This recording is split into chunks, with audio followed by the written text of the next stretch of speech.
Untuk memberantas korupsi kita punya KPK. KPK waktu itu berdiri mandiri tanpa ada satu lembaga pun yang mengintervensi.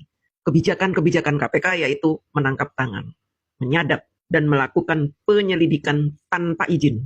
Sehingga banyak sekali koruptor-koruptor yang tertangkap tangan karena operasi senyap yang dilakukan oleh KPK. Tetapi karena hal itu menyebabkan banyak parpol yang ingin merevisi undang-undang KPK.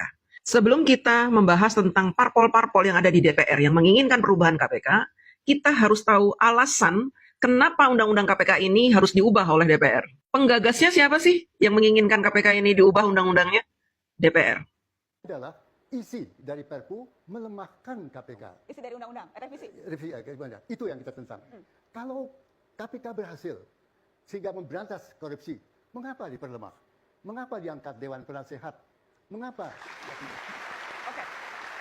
Presiden menangkap, ketika berbicara Presiden menangkap kekhawatiran itu. Dia menangkap, jadi beliau berkata, soal saya adalah semua partai mendukung RUU KPK itu. Jadi saya menangkap beliau itu berdiri sendiri.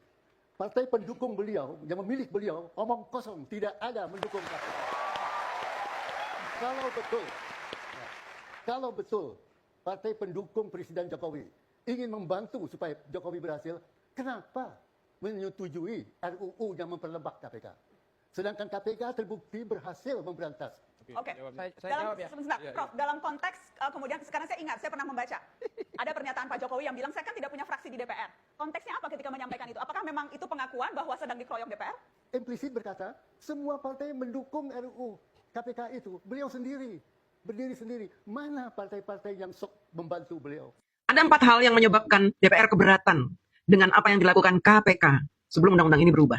Yang pertama, check and balances. Mereka mengatakan bahwa perlu adanya dewan pengawas untuk mengawasi kinerja KPK agar tidak terjadi abuse of power, penyalahgunaan wewenang. Jadi DPR ini merasa bahwa KPK ini menjalankan wewenangnya terlalu berlebihan sehingga KPK bisa melakukan apa saja semau-maunya, memasang sadap, OTT, masuk ke kantor tanpa izin, dan sebagainya. Ini dianggap bahwa merupakan abuse of power, di mana KPK hanya merupakan sebuah lembaga pemberantasan korupsi, tapi kewenangannya melebihi dari kewenangan DPR maupun eksekutif. Kemudian yang kedua, kepastian hukum. Mereka meminta dikeluarkan SP3 jika kasus korupsi tidak bisa ditangani dalam waktu 1 tahun, maka tersangka harus dibebaskan. Keempat, status kepegawaian. Mereka rupanya terusik dengan status kepegawaian dari KPK ini.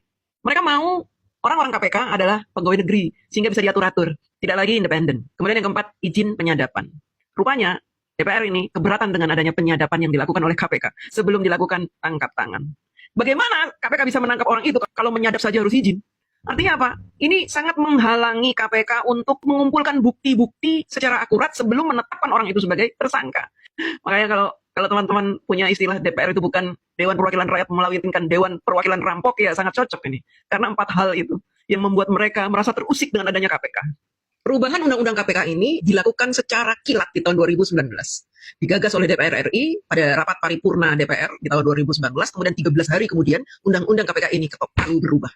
Beda dengan RUU Perampasan Aset, bertahun-tahun diulur-ulur sebagai undang-undang untuk melindungi rakyat dan negara dari para tikus-tikus berdasi. Karena ini bentuknya adalah Undang-Undang KPK, maka ada 2 lembaga yang harus menyetujui perubahan dari undang-undang ini sehingga DPR bisa ketok palu. Tapi teman-teman harus tahu ini, ketika DPR menggagas perubahan undang-undang KPK ini, Bapak Jokowi menyetujui, tapi ada poin-poin yang dicoret oleh Bapak Jokowi. Artinya apa? Jika poin-poin itu tetap dilakukan oleh DPR RI, maka Pak Jokowi tidak mau tanda tangan.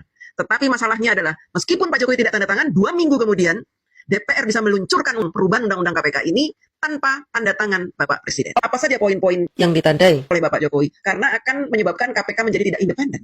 Ada 4 hal yang tidak disetujui oleh Bapak Presiden Joko Widodo kala itu, yaitu yang pertama, perihal penyadapan. DPR kekeh bahwa KPK ketika ingin melakukan penyadapan terhadap seseorang yang dicurigai, maka harus izin kepada pengadilan. Sementara Pak Jokowi bilang tidak perlu izin. Kalau izin dulu, artinya akan ketahuan bahwa KPK akan melakukan penyadapan. Kenapa harus izin?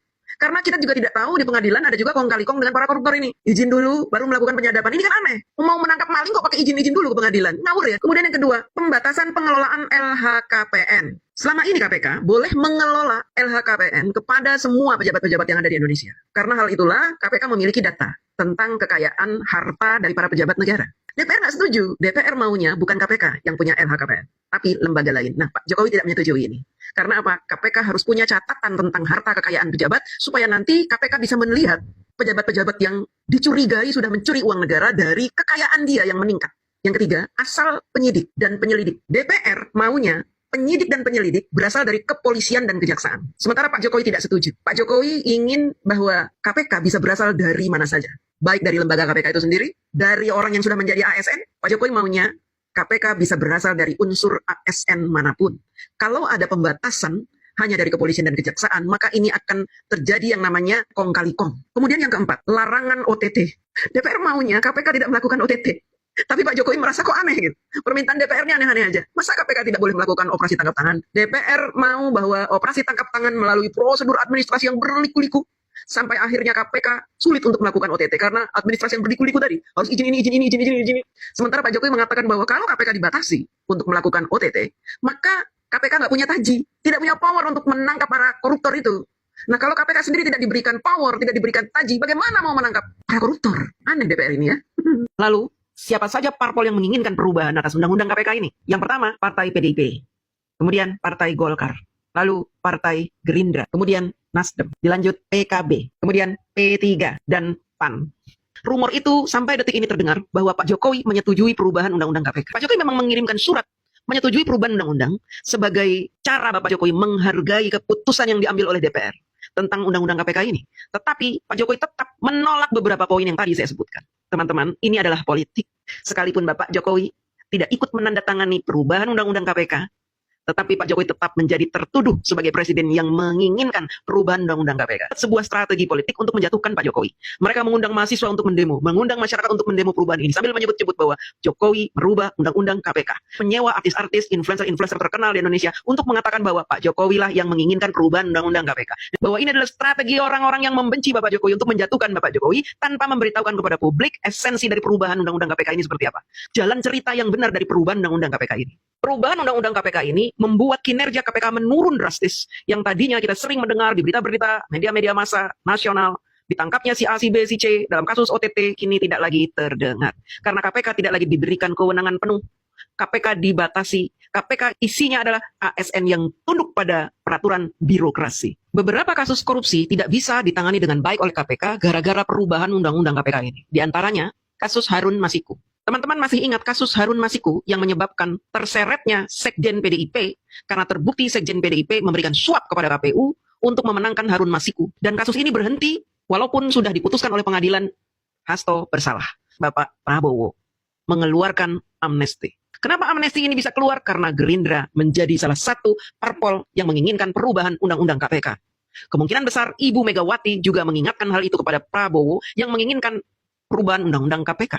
Kemudian ada kasus lain yaitu kasus korupsi Bansos. Kasus korupsi Bansos ini yang melibatkan PDIP juga berhenti. Dilanjut dengan kasus benih lobster ekspor yang dilakukan oleh kader Gerindra. Berhenti di tengah jalan. Semua ini terjadi karena adanya perubahan undang-undang KPK. Teman-teman harus tahu ini. Kenapa banyak kasus korupsi berhenti di tengah jalan? Jika pelaku korupsinya adalah kader-kader parpol yang menginginkan perubahan dari undang-undang KPK. Ada satu lagi kasus yang menarik yaitu kasus BLBI yang akhirnya diberikan SP3 atau pemberhentian penyidikan karena adanya perubahan undang-undang KPK. Oke teman-teman, jangan heran kalau kasus korupsi di negara kita ini tidak akan bisa selesai karena penguasa di Indonesia rata-rata berjiwa korup. Jika sampai hari ini masyarakat banyak yang menuduh Pak Jokowi terlibat atas perubahan undang-undang KPK, maka teman-teman harus bisa merubah mindset itu bahwa Pak Jokowi memang menyetujui perubahan, tapi dengan catatan-catatan agar KPK bisa bekerja maksimal.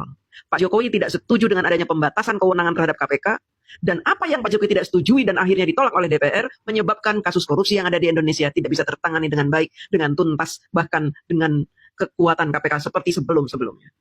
Jika dulu KPK bisa melakukan apa saja, bisa melakukan operasi tangkap tangan tanpa izin dari pengadilan, bisa menyadap dengan kekuatan penuh, maka dengan adanya undang-undang ini, KPK dibuat melempem. Tapi yang disalah-salahkan siapa? Pak Jokowi. Semua kesalahan yang terjadi di negara ini akan bermuara ke Pak Jokowi. Mari kita tetap konsisten, membela kebenaran, menegakkan kebenaran, dengan meluruskan semua hoax yang diciptakan oleh kaum pembenci yang ingin menyingkirkan Pak Jokowi. Terima kasih.